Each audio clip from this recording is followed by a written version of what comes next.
Welcome to The Happy Writer, a show about creating and sustaining a long-term author career. My name is Patty Jansen, writer of science fiction and fantasy. I've published independently since 2011.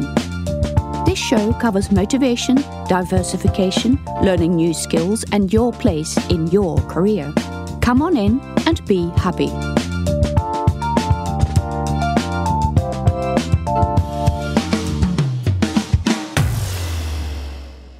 In episode 36 of The Happy Writer, I'm going to be talking about reviews and specifically about the question whether one bad review is going to sink your book. Of course, it hurts when your very first review is a bad review. And in another episode, I'm going to be discussing how to avoid this happening by making sure that you have a couple of other reviews to average out your rating. Bad reviews are going to happen to you no matter what you do, and the best thing you can do with them is trying to drown them in other reviews. But let's have a look at the reviews themselves.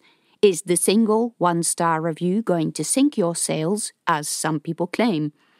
First, let's look at the reason why people leave one-star reviews. This can literally be for all kinds of reasons, but they fall broadly into a couple of categories. In the first place, of course, they hated your book.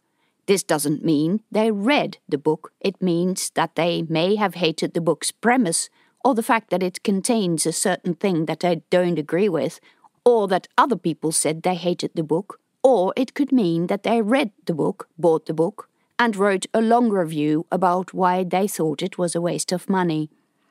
Sometimes people give one-star reviews because they dislike the author's behavior in public places. Readers also leave one-star reviews for all kinds of other weird and wonderful reasons. Remember that we are mostly talking about reviews on Amazon here, and Amazon sends readers a reminder a couple of weeks after they bought the book that they should review it. Some people don't like writing reviews, and they don't appreciate the reminder, so they give the book a one-star rating because they hate being asked. Amazon no longer requires readers to actually write a review, so it can just be a rating. This can be infuriating, but on the other hand, they didn't write anything bad about it either. It could also mean that they read a lot of books and use the one-star rating to indicate books they haven't read or books they would like to read. This is also infuriating, but there is nothing stopping them from using the review system like that. So if you get a one-star rating, look at whether there is actually a written review attached. Then, look at whether that review actually makes sense. It could be that Amazon has prodded them and that they wrote in the box, "I haven't read it yet." And then they posted the review because they didn't know how else to make Amazon's reminder go away off their screen.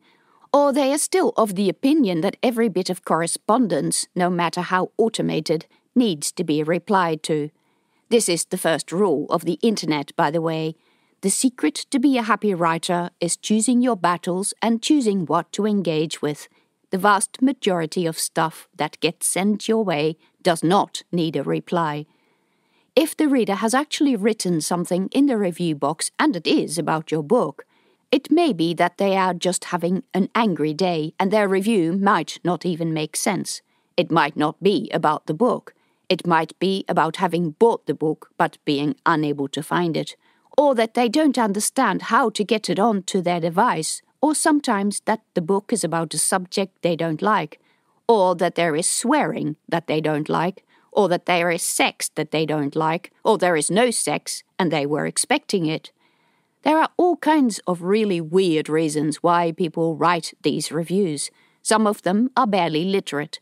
If these kinds of reviews are not your first review on your book, I completely would not worry about them. In fact, from the reader's point of view, they're probably a good thing. Since authors are always trying to goose their reviews with glowing accolades, a reader who cares about the reviews will often only read the 1- and 2-star ones. If there are none, that might be a reason not to buy the book. If there is a 1- or 2-star review and it's a barely literate ramble, or it is from a reader going on a particular crusade about some subject, then that reader is going to be satisfied that all is okay with the book. This is presuming that you have other, normal reviews for them to look at if they want.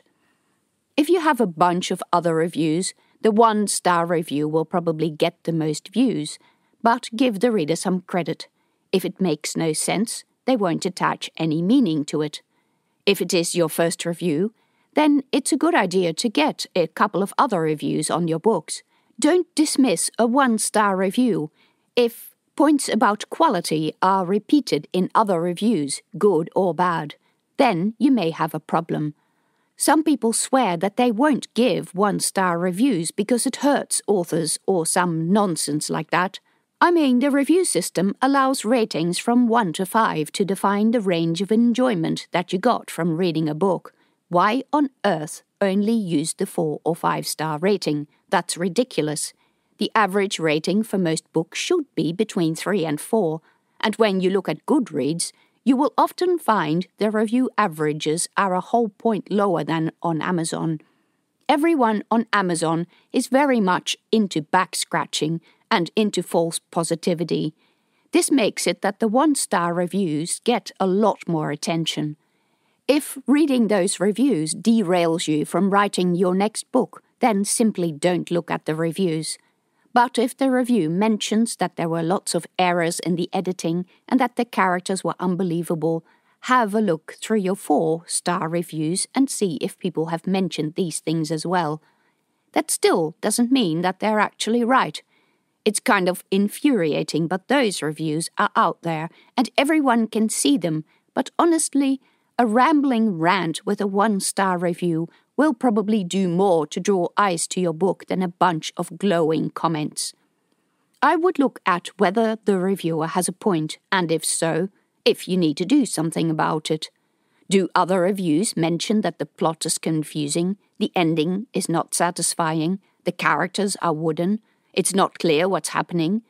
Do other reviews mention errors?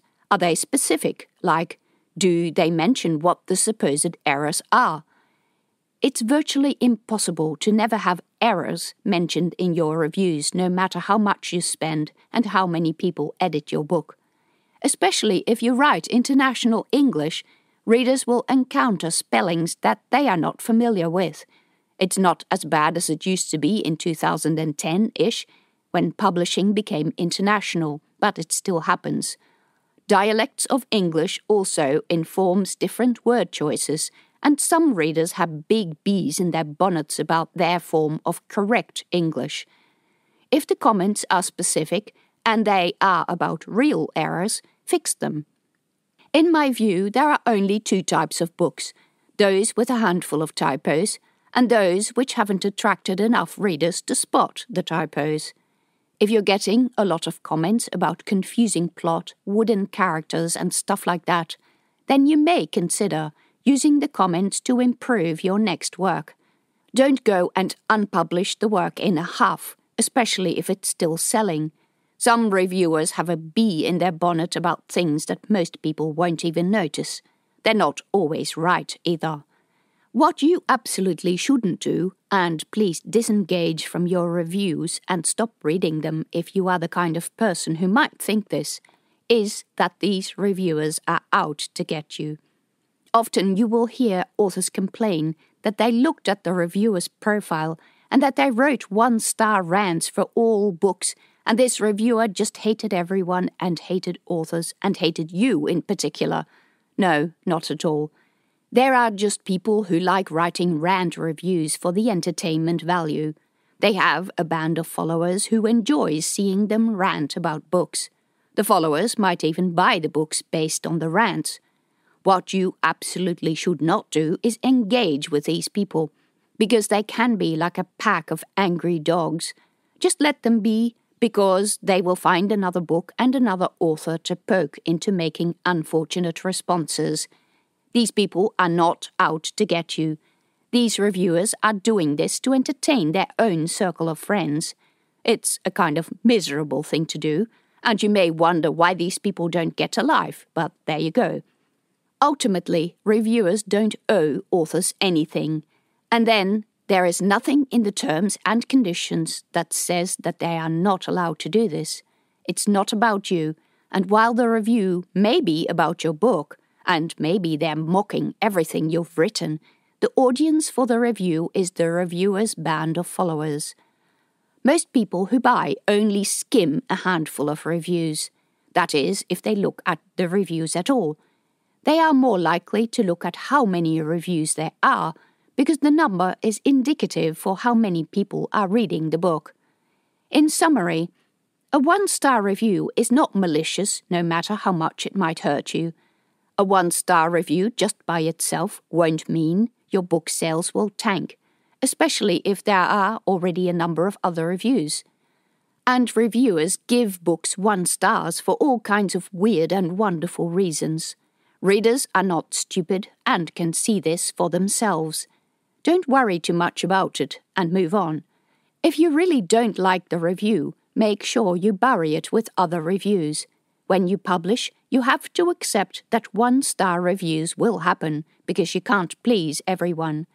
If 1-star reviews are going to derail you, quit reading your reviews. There you go. Those were my thoughts about 1-star reviews and the reasons why people give them. In the next episode, I will be talking about the trials and tribulations of getting your book edited. Thank you for listening to the Happy Writer Show. Check out links and information about other episodes on my website at pattyjansen.com, where you can also find out about my books.